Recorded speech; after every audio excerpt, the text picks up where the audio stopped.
תעזבו את הטלפון ולכו לנגן. רציתי להראות לכם איך אני מקליט ישירות לטלפון, את הבאסים, גיטרות ועוד. מהכלי אני נכנס לקומפרסור החמוד הזה, שיש לו את הסטאפ של נתניסט, שמאוד מתחבר לגיטרה הזאת.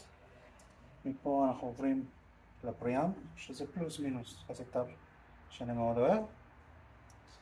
מפה אנחנו יוצאים בליין אאוט לנוקס MP3 החדש, שממנו רק אני משתמש את ה-IR של 4 רמקולים של 10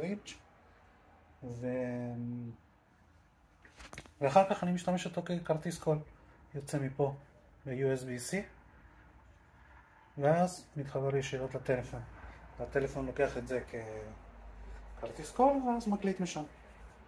לגבי הגיטרה בס, אני לוקח מה שבא ליד באותו רגע, וזהו, בדרך כלל אני מקליט בבוקר, אפשר לראות את זה על הפנים שלי.